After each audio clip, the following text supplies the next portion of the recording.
So, anyone know who this guy is? Jesus. Some might say so. He's Richard Stallman. So he's done a lot of stuff basically involved with free software. He'll curse at you if you call it open source software. Free software. I think he's very involved with the GNU Linux Foundation, that kind of stuff. And basically, the question today is, how do I get hired? Or how do I get past the resume stage? And unless you're Richard Stallman, you got to have a pretty good resume, right? So here's the overview for what we're going to talk about today. The first question is, who looks at my resume, right? You know, as technical people, sometimes we get into the mindset of like, oh, well, an engineer is going to be looking at my resume, but we're going to find that's not really the case. Next, we're going to be looking at the do's and don'ts of resumes. This is kind of a broad overview of resumes in general and some specifics about technical resumes. And then lastly, we're going to be doing a little case study. So the first question is, who looks at my resume anyways? Well, if you've watched The Office, it's probably someone like Toby. And you can see he's just got a stack of crap he's got to look through today. So you want to keep that in mind when you're making your resume and when you're putting time into where to put things on your resume. So as software people, we often end up applying to two different kinds of companies, right? We've got Big Company Inc. and Startup.us with its flashy dot something domain name. So at Big Co, you know, you've got Google, Facebook, Apple, those kind of companies. And who's going to look at your resume? Well, HR is going to look at your resume. Most likely, you're not going to have an engineer looking at the resume right away, right? Fortune 500, HR is going to be looking at your resume 100% of the time. At a startup, if it's a tiny company, I've applied to a couple of these, you end up talking to the CEO or the CTO. At a company with maybe 10 to 20 engineers, it might go through the CEO or CTO. Most likely it'll fall to an engineer. And then once you get above that, they've probably got an HR person to handle hiring and that whole process. Now, I will note here, typically HR people, especially in Google, Facebook, Apple, those companies, they'll be pretty technical. Same with small company HR people. You talk to them on the phone, they know frameworks, they know languages, they can talk to you about technical stuff. They're just not engineers. At Fortune 500, that's probably not going to be the case. So the next question is, what's that person looking for? By the way, HR, if you don't know what it stands for, human resources. So HOD majors, anyone? All right, good. They'll be in HR. So just imagine an HOD major reading your resume with all of your frameworks and your languages and all of that crap on there. So basically, what are they looking for? First thing you want to know is they're not looking for very long, right? They're going to be looking at your resume for 10, 15 seconds maybe. They're sifting through hundreds of these things. Think of Toby's huge stack of resumes.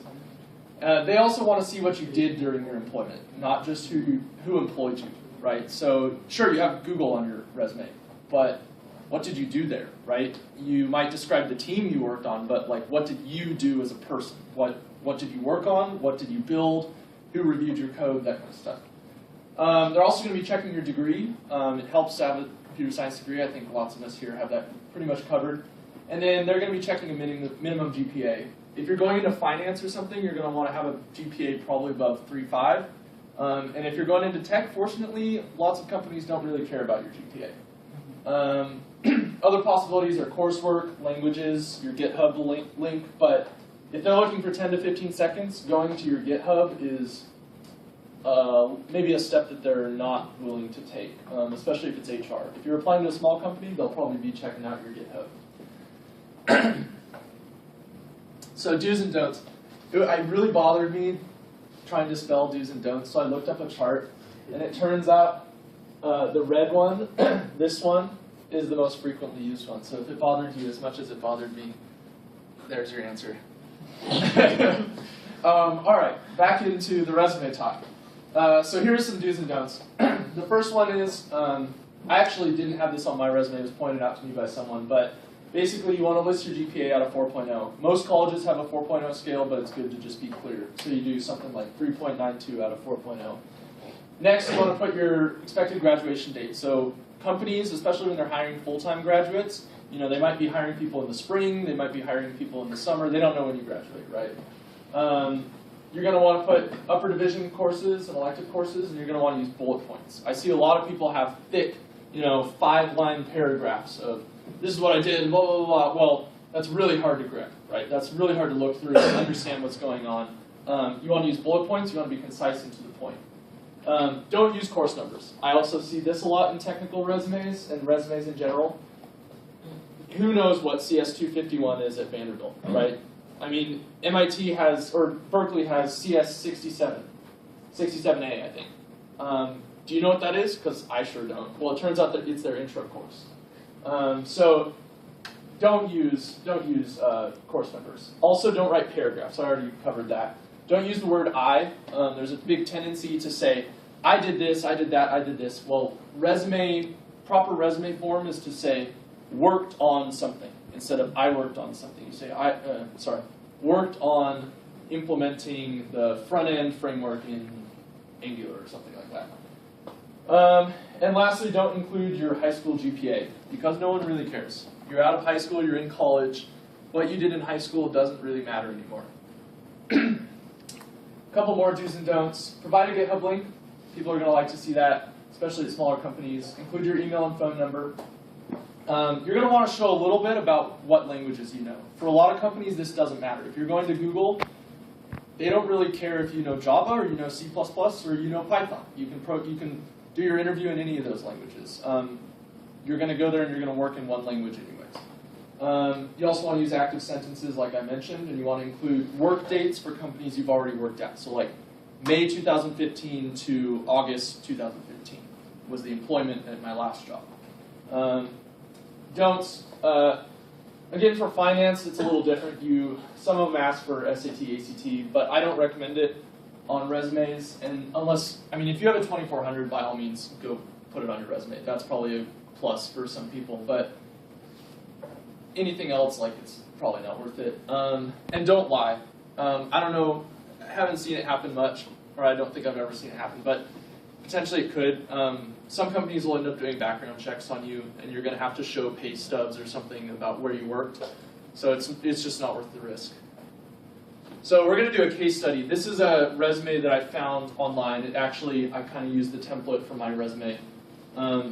Basically, this is some guy that went to Cornell, and he open sourced his resume. It's in LaTeX. So you can actually download it. I have the link there, and I'll post this on the GitHub, or on our Vandy forum, so you can check out his resume and the LaTeX code for it. If you don't know what LaTeX is, it's like coding a document. So instead of using Word, you use this kind of thing where it looks sort of like code, and it's really customizable, easy to make it look like what you want it to look like. So first thing we're going to go over in our case study is education. So you can see here he has his university, his school, so he has Cornell. He has his degree. He actually is getting 2, it looks like, computer science and master's in engineering. He's got his GPA at a 4.0, which I like, right there. It's just very clear what the GPA is out of. It's non-weighted, that kind of stuff. And he includes Dean's List and which semesters. For him, it's all semesters. If you don't have all semesters, I do like Dean's List, colon, fall 2014, comma, spring 2014, skip 1 and then the next one, something like that. All right, coursework. This is another section. Notice that he doesn't use course numbers. I think that's really important. The other thing is he's not listing his intro classes. He's choosing classes like operating systems, upper division courses, elective courses, artificial intelligence, stuff that's going to be interesting to an employer. Them seeing that you've had CS 101 probably isn't going to matter, because if you haven't, you're not going to pass their interview anyways. So he lists the names of the courses. He also notes that he was a teaching assistant for some courses, and it's just a tiny little blurb. I like that personally. You can write maybe more about it in another part of your resume if you want to, but if you have other stuff, that's a good way to just briefly note that. And then he distinguishes a bit between graduate and undergraduate. I also think that's important if you're doing the 4-year master's or something like that. For programming languages, I really liked what he did here. I'm a big fan of this guy's resume, if you can't tell. But basically, a lot of people will just list, Java, Shell, Python, Ruby, PHP as their languages they know. The thing I think that's pretty cool about this is it gives the employer who's looking at their resume kind of an indication of not only how much code they've written total, but how much code they've written in certain languages and how comfortable they are. So you can see, it's just over 5,000 lines, these languages, over 1,000 lines, these other languages. It's very clear what he's spent his time on. And it also doesn't take up a bunch of space. And then he has a familiar section here for frameworks, which I think is a good way to show frameworks. And don't put stuff like Microsoft Word on there. It probably doesn't happen much with technical people, but I have reviewed so many people's resumes that say, 2 years of experience in Microsoft Word. It's like, all right. Same with everyone else. All right. Experience. This is your most important section, by far. This is what you want to be focusing on your resume. And this is where you start to use bullet points. So, again, don't use the word I. List your job title and the starting and ending dates. So you can see here he's got in bold the company, and he's got his title, which you should have pretty uniform. So on my resume, my dad looked at it and he was like, well, you say software engineering intern here and intern software engineer here, and it's kind of all over the place. You want to keep them pretty standard. He also lists his dates of employment. Month to month is fine. He lists the location. I don't think that's super important. And then finally, he just has very concrete blurbs about what he did. So you can see here, if you can't read this, sorry. Worked on the YouTube captions team in primarily vanilla JavaScript and Python to plan, design, and develop all very active words, the full stack implementation of a new framework to add and edit automatic speech recognition captions. It's just one sentence, very compact, exactly what he did, right? This is, I think, my favorite one. Created a Backbone JS-like framework for the captions editor. I mean, that's sweet, right? You read that guy's resume and you're like, wow, this guy was at Google. He created a framework for the captions team. That's awesome, right? And then he has a little blurb about his code being reviewed. Basically, this guy told you his main focus for the summer. All the stuff he did at Google, not just worked on the Google Captions team this summer and learned a lot, something like that. It's all active. Finally, he has his awards, and these are really brief, and I like that. I've seen a lot of resumes that list the award and then have like a big paragraph on what the award means and blah blah blah, and it's like a high school award that they got in high school. Like, that's not super important to someone in a job. The cool thing about this is he shows 7th out of 120. It's very clearly indicated both the years and what place he got out of how many. And I think that's a good way to give them a gauge of who you were competing against and what this award kind of means. But again, you want to keep these brief. It's not a highlight of your resume. They're more concerned about what you did in a job than some award that you won. And that's it. So, does anyone have any questions? Anyone? Questions? Justin's giving me the thumbs up. All right. So if you're a freshman and Yeah. you're looking for a job for the summer, should you avoid high school like the plague? No. So I should have phrased that a little bit differently.